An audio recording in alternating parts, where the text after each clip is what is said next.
Thanks for joining us for another edition of Religious Hard Talk. I'm Ian Boyne.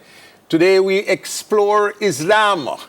We have with us Islamic scholar Dr. Abdullah Hakim Quick. He is the first African American to have graduated from the Islamic University of Saudi Arabia in 1979. He's a well-known scholar in the Islamic world. Lived for some time in South Africa, has visited over 62 countries, lecturing on Islam. He's based in Canada and has written this enthralling book, Deeper Roots, Muslims in the Americas and the Caribbean from before Columbus to the present. He believes that Islam is our roots as people of African descent, that the slaves who came from West Africa were largely Muslims, and that Islam was being practiced here during the time of slavery.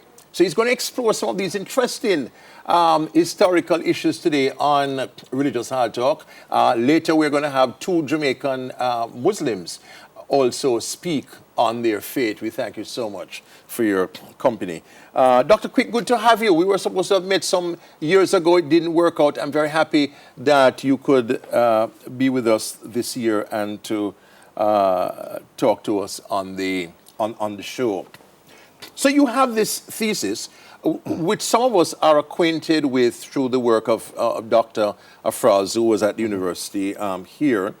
It is a view that has been contested, the view that a number of our slaves were really Muslims, that even some of the persons whom we thought were Christian, they were Muslim. You know, it wasn't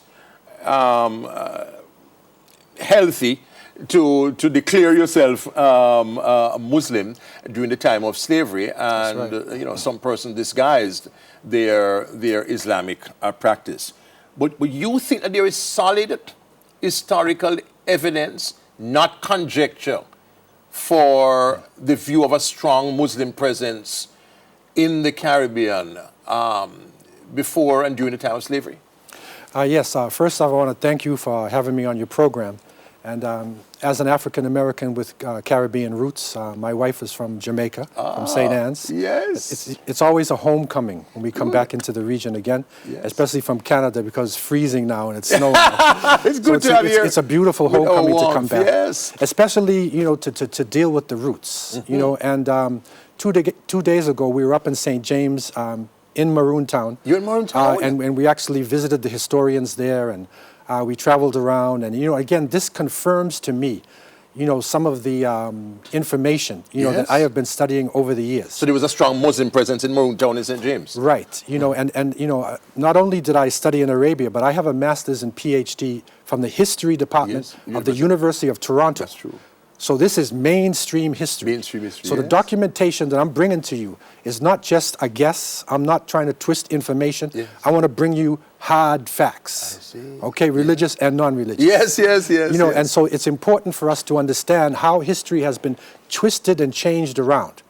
And, you know, the very fact that they say Christopher Columbus discovered America, yes. you know, when people are living here already, yes. you know, shows you that there's something wrong with the whole basis of the history. Yes. What we have shown, and I learned from, you know, when I learned the Arabic language, I started running into documents that was actually showing in Arabic Muslims crossing the ocean long before Columbus. Before Columbus? Before Columbus, and coming in contact with the people on this side of the world. Is that so? One of the documents, Al-Umari, who's a famous writer, he interviewed Mansa Musa, who was a great West African emperor who traveled in 1324 to Mecca. He made pilgrimage. He is considered to be the richest man that ever lived on the face of the planet. Mm-hmm. He had 15,000 camels laden with gold because Mali, the Niger River, was a chief source of gold in the world. When he reached Egypt, they said, "Where you get this power from?" And he said, "We are a lineage. And my older brother, Abu Bakr, went across the ocean, meaning the Atlantic, with 2,000 ships, and he never returned." Now, we have traced the writings of these people called Mandinka or Mandingo. The writings are across Brazil. The writings are in Central America. The writings go up into the United States. And Leo Weiner, a Harvard University professor. He wrote a book called Africa and the Discovery of America. He also agrees with this. He agrees with that? Yeah, Barry Fell, who wrote Saga America, Harvard University. He also agrees with this. And so what we recognize when you go to Central America, especially Panama, that there were black people there when the Spanish came. And so when the Spanish came, when Balboa came, they said, don't go to that side because there's black people with beards. So don't go there. So the Spanish went, straight up, and they were finding this all over the region. The British were always very slick and sly. They said, we'll call them black Caribs. So the black Carib people that we now identify as Garifuna. The Garifuna people were in the island of St. Vincent, and they struggled also with the British, and they were exiled to Belize.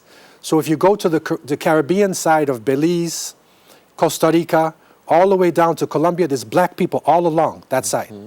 And the Garifuna are a distinct people, and they are speaking an African tongue up until now, and many of them are Muslims, and the queen of the Garifuna recognized my book.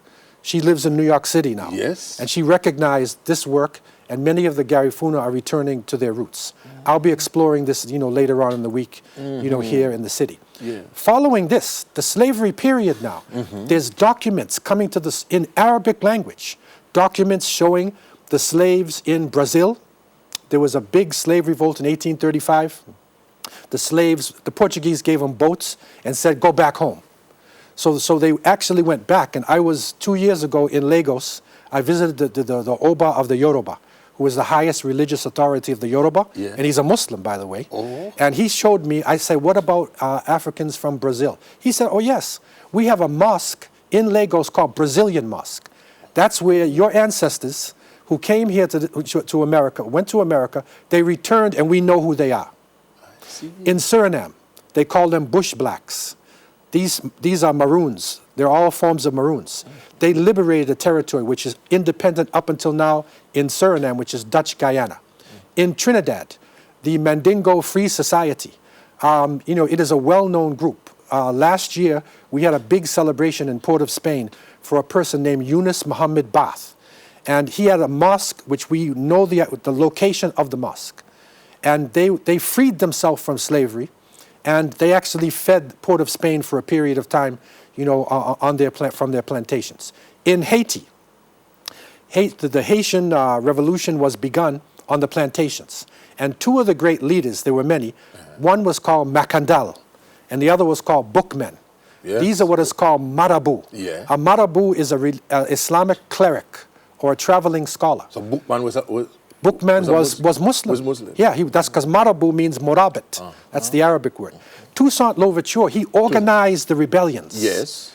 But he didn't start the rebellions. Yeah. So Muslims were directly involved in the Haitian rebellions. Coming to Jamaica, the magistrate, Robert Madden, and I have it in my book, Deeper Roots, he reports he was sent by the British government to help the island transfer from slavery to indentured labor. Yes. Okay? So he came in and he found some African people who were speaking Arabic. In Kingston.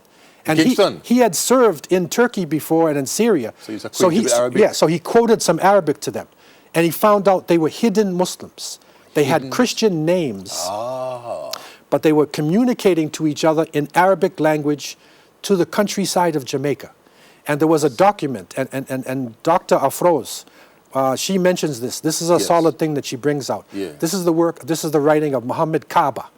And this is in Arabic, and we have this document, where he's clearly writing in Arabic. So these writings are all over the region now. This is recognized in history departments, even European history departments now. European history departments? Yeah, that Muslims were here in the slavery period. If you look at the ports of call, where the slaves came from, now this is not hocus pocus. You can see Senegal, Gambia, along the Gold Coast. The major empires in that region were Muslims. The first slave ships that the Portuguese brought was actually they were Wolof, who came from Senegal. And they made a rebellion in Hispaniola, which is now Dominican Republic, and in Puerto Rico and in Panama. So we have evidence all over the region. Yes. This is not to say that there were not other nations. Yes. We celebrate our relationship. We were all together shoulder to shoulder on the boat. Yes. Ashanti, Wolof, Yes. Susu, Mandingo, Fulani, Koramanti, Yoruba, shoulder to shoulder. And what we're talking about now is we need to be shoulder to shoulder today. It's not the way to say this one didn't exist or the other one did, but we need to recognize, all of our presence, Our contributions. and stand shoulder to shoulder. An enthralling historical survey. This is what you will continue to get from Dr. Quick, highly rated Islamic scholar. We take our first break on Religious Hard Talk.